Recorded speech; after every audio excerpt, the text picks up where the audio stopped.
All right, everybody, Rob Ferretti here, and those of you who follow my Instagram knows that somebody had to be first, right? Somebody, and nobody cares. There's the people, I'm the first one with nitrous on the C8. I'm the first one to do this. I'm first turbo. First. And like some people care, but most people don't. But everybody's waiting for that first guy that crashes. And it happened. So somebody crashed, 2020 C8 Corvette. I'll get to the story in a second. It wasn't mine. Mine is right here. I guess I was asking for this because I did that. Like I posted it and I said, I don't know what the story is. And then instantly, because mine is orange and that one was orange, everyone thought that my car was crashed. It is not. It is going out to a customer right now. Ideally coming back tomorrow. So the title of First Crash C8 can't be me. I don't consider the blue one that crashed up in like the hills of California a crashed car because A, it was somebody either on GM's payroll or having something to do with GM, but it was also a pre-production car. So the first orange, and then there's going to be, I'm the first white car to crash, I'm the first orange car to crash. My car will not be the first orange car to crash, and honestly, my cars don't really crash very often. If you look at the number, I mean, this is going on its 6th or 7th rental right now, comes back tomorrow, goes back out on Monday, comes back, like, so it's like going through customers. I just show you the crashes. You don't see the it's like anything. You don't see the 999 rentals that go off without a scratch. You see the one that crashes. So here's my car, looking good, looking safe. We'll go inside and we'll get into exactly what I think happened with this other one, because you have, this car has to leave to go on a delivery, and that will not be out here when I walk back out because the truck was just waiting for me to do my video. But so my car's not crashed. The bigger problem I have in my life is that S is still there. And if there was ever a time, sign guy, and I'm sure you're watching, sign guy, to fix that, you can't be doing anything right now. You can fix it. But as you can see, most of the other cars are here. We do have a couple out right now, but not nearly anything that would justify or would be considered business. I'm going to sit back and relax on this one. So guy crashed the C8, right?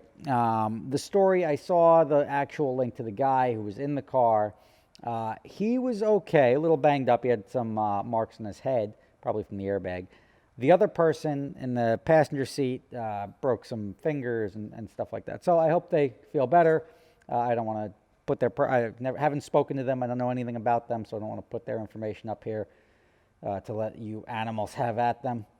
But the story, and did not collaborate it, do not know anything about it. It was down in Florida. I figured most people would get that because the cop next to the car was wearing shorts. Everyone just sees, oh, like orange Corvette, Rob, must be Rob's car crashed. I can't believe Rob's car crashed. And people like sharing it. And I'm like, no. Within 5 minutes, I'm like, it wasn't my car. Like I started seeing where the comments were going. I'm like, no. Like, not my car. Just posted it because everybody wants to see the first. And when stuff that I would say is newsworthy happens, I like to share it with you. And ultimately, that did happen. The orange Corvette was crashed. He claims it was a drunk driver that hit him. And I'm like, well, first off, a drunk driver didn't hit you because the front of your car is smashed, right? So you hit somebody. Whether the other driver was drunk or not, I don't know. I don't know anything about it. But it's Florida, so it's very possible. The cop was wearing shorts, which is why I figured people wouldn't assume it was mine, because cops wear shorts in like warm climates, not up in... I don't think I see cops in New York ever in shorts, honestly. I don't think so. But the fact that the cop was wearing shorts, I figured it would be a dead giveaway. It was definitely, 98% sure it was Florida.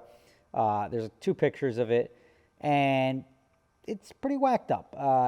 You have to think differently than with the old Corvettes or with anything that had a front engine. The damage in the front probably is much more repairable. Now, everybody's like, oh, car totaled. It's the first big accident I've seen, but I don't know if it was totaled. And apparently it's like the second day the guy had it. So that stinks. All the YouTubers out there are drooling to get their hands on it, I'm sure, to have the project car.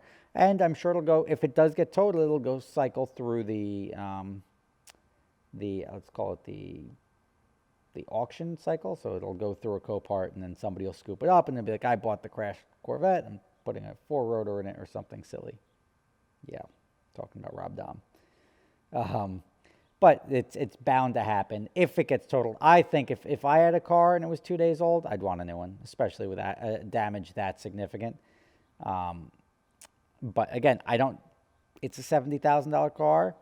Is that $50,000 worth of damage? I don't think so. It may be a $20,000 repair, but I don't think that's going to total the car out. It could total it out when they depreciate a little bit. That same accident could total the car out because the repair cost is the same, but on a brand new car, it's going to be tough. So I think that guy's going to be stuck with that car, but it's more important that he gets healed up. He said that somebody hit him. Obviously, if the person was drunk in the other car, that's BS. You have to be much more cognizant. Drinking and driving, there's no real excuse for that. There's no excuse for that. No real excuse. There's no excuse for that. And it sucks. And especially now, what the situation might be is your judgment was off, and the guy may have just pulled straight in front of this guy. But this guy could have also been texting. I don't know. I have to be devil's advocate here, but I also want to take the guy at face value. If he says a drunk person pulled in front of him, it's very possible. He could have been on his phone, he could have been texting, and the drunk person pulled in front of him, that's why he hit him. I don't know, but he did broadside the other car. And in Florida, if you ever drive up and down like A1A or anything like that, you'll see there's a lot of people doing U-turns and everything like that on that road, which is legal.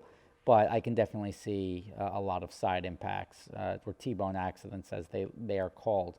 But was not my car. I had to get that out there. I just wanted to clarify that. But everybody's been waiting for this video. Everyone wants to know when the first one gets crashed. That's done. That's out of our system now. And luckily it wasn't mine. Honestly, I don't expect this car to be crashed. There's a lot of electronic aids on this.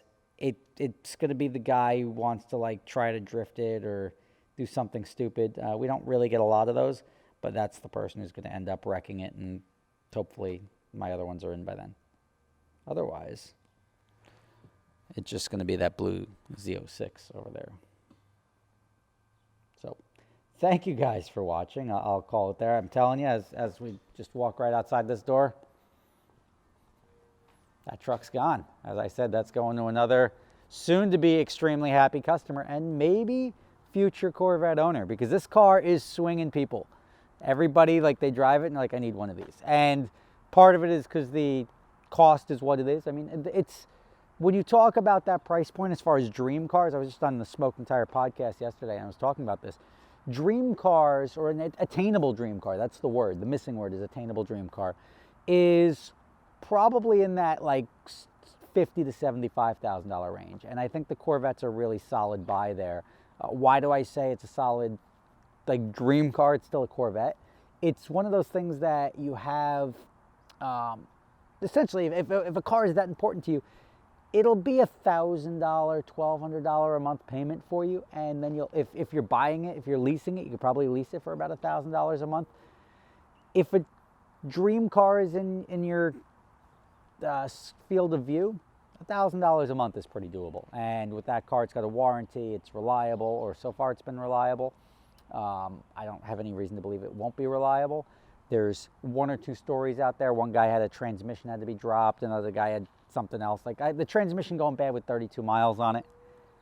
Again, there's always going to be engineering issues or mechanical issues that are completely outside of a customer's control. But it's easy. You bring it in, they swap it, they put a new one in, and it'll be good to go. I don't see these being problematic like the McLaren MP4s or anything like that, where the early cars were just absolute nightmares and you want to stay away from them. If anything, I think the early cars now, the 2020s, if they don't complete the full production, they may just skip ahead and push everybody's 2020 order into a 2021, maybe even making the 2020s slightly more valuable because of this limited run. So we'll see what happens. As I said, no more car. I'm going to get out of here. I'm social distancing myself from everybody, but we're still delivering cars to customers that need them or want them and allowing them to enjoy what is the C8 Corvette. Rob Ferretti, see you later.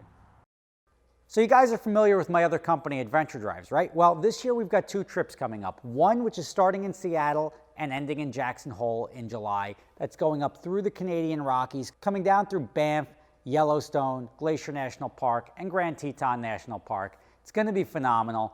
Also, we're going to be going to Scotland in October. We're going to be doing Scotch distilleries, playing golf at St. Andrews if you want to do that, walking around, seeing lakes, waterfalls, driving the North Coast. It's going to be an amazing trip. Prices start as low as $2,500 per person for the shorter trip in Scotland, about double that for the longer trip in July. If you're interested in going, check out the link in the description.